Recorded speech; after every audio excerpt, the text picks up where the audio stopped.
nëse në lindje apo në perëndim dikush e nin veten shumë të privilegjuar që është musliman, le të di se ka hak ndaj sahabëve të pejgamberit sallallahu alaihi wasallam, ka obligim karshitore sepse ata kanë qenë nismëtarët e kësaj thirrjeje dhe përhapjes së kësaj feje dhe këtij misioni në mesin e njerëzve.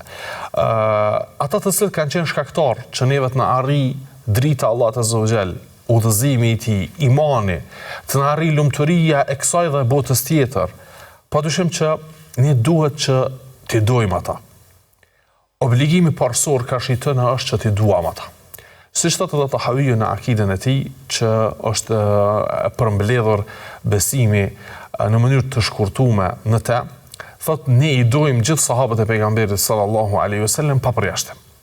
Çdo kush i cili ka shoqëruar pejgamberin sallallahu alaihi wasallam, ka marrë pjesë me të në ekspedita apo në betejë, ka kry haxhin me të, apo edhe qoftë edhe ka shoqëruar disa ditë nga jeta e pejgamberit sallallahu alaihi wasallam, ne duhet që t'i duam ata.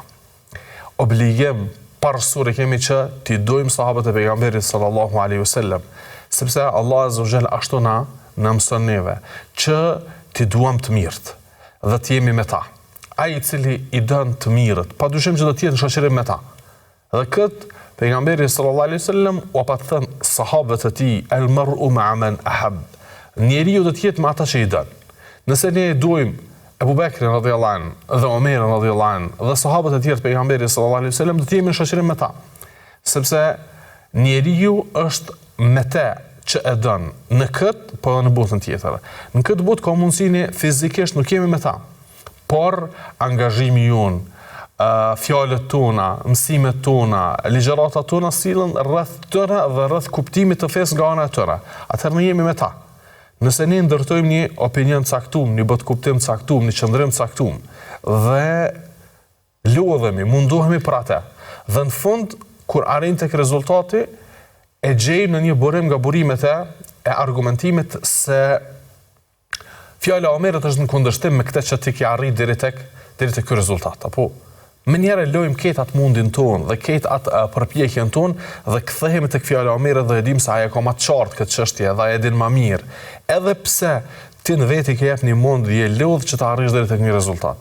Ke jep me kuptues se ti je me ta, dhe ti i dën ata, dhe ti braktis atë që e shes është në kundërshtim me ta, dhe ti e konsideron veten që je shumë i vogël karshi tëne, apo për këtë shkak ti je me ta në jetën e kësaj bote, padyshim që do të jesh me ta edhe në nesër në ahiret.